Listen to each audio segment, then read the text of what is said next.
ఆహ్లాదానికి address, recharge కి terrace. పూర్తి వివరాలకు చదవండి రేపటి సాక్షి దినపత్రిక. నైరుతి రుతుపవనాల తిరోగమనానికి అనుకూల వాతావరణం కనిపిస్తోంది. బంగాళాఖాతంలో అల్పపీడనం కొనసాగుతోంది. ఉత్తర కోస్తా, దక్షిణ ఒడిశాపై అల్పపీడన ప్రభావం కనిపిస్తోంది. ఇప్పటికే ఉత్తర కోస్తా జిల్లాల్లో భారీ వర్షాలు పడుతున్నాయి. మరో 2 రోజుల పాటు కోస్తా జిల్లాల్లో విస్తారంగా వర్షాలు కురుస్తాయని విశాఖ వాతావరణ శాఖ అధికారులు తెలిపారు. అనకాపల్లి జిల్లాలో భారీ వర్షపాతం నమోదయ్యే అవకాశం ఉందంటున్నారు. తీరం వెంబడి ఈదురు గాలులు కొనసాగుతున్నాయి. పూర్తి సమాచారం అందిస్తారు మా కరెస్పాండెంట్ అనిల్.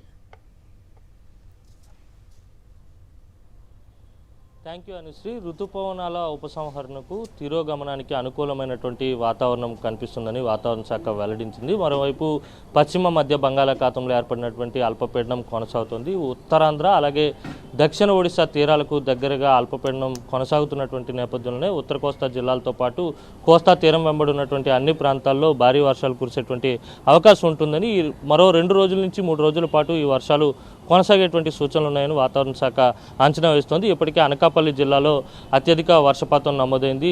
నిన్న పెద్ద ఎత్తున నిన్న గడిచిన 24 గంటల్లో అత్యంత భారీ వర్షం నమోదైంది. సుమారు 13 సెంటీమీటర్లకు పైగా వర్షపాతం నమోదైంది. కసింకోట కావచ్చు, దేవరాపల్లి, మునగపాక వంటి ప్రాంతాల్లో పెద్ద ఎత్తున వర్షపాతం నమోదైంది. మరోవైపు దక్షిణ కోస్తా జిల్లాలైనటువంటి పల్నాడు, కృష్ణా, గుంటూరు, ఒంగోలు జిల్లాలో కూడా పెద్ద ఎత్తున వర్షపాతం నమోదయ్యేటువంటి అవకాశం ఉంటుందని వాతావరణ నిపుణులు అంచనా వేస్తున్నారు. తీరం వెంబడి గాలుల వేగం కూడా గంటకు 35 నుంచి 45 కిలోమీటర్ల వేగంతో ఉండనున్న నేపథ్యంలో మత్స్యకారులు ఎవరు రానున్నటువంటి 2 రోజుల పాటు వేటకు వెళ్లరాదని ఇప్పటికే వాతావరణ శాఖ హెచ్చరికలు కూడా జారీ చేసింది. ఓవరాల్గా చూస్తే కనుక అల్పపీడన ప్రభావం మరో 2 రోజుల పాటు కొనసాగేటువంటి అవకాశం స్పష్టంగా కనపడుతున్నటువంటి నేపథ్యంలోనే ఋతుపవనాల తిరోగమనానికి ఉపసంహరణకు కూడా అనుకూలమైనటువంటి వాతావరణం స్పష్టంగా కనపడుతోంది. అక్టోబర్ నెలలో కూడా పెద్ద ఎత్తున పశ్చిమ మధ్య బంగాళాఖాతంలో సిస్టమ్స్ ఏర్పడేటువంటి సూచనలు కూడా ఉన్నాయని వాతావరణ శాఖ ఇప్పటికే వెల్లడించింది.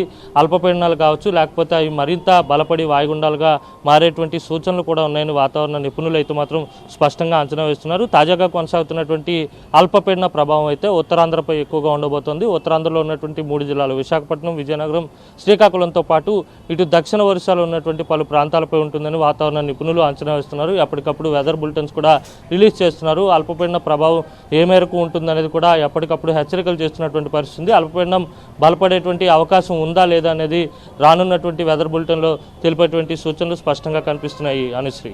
Right, thank you Anil.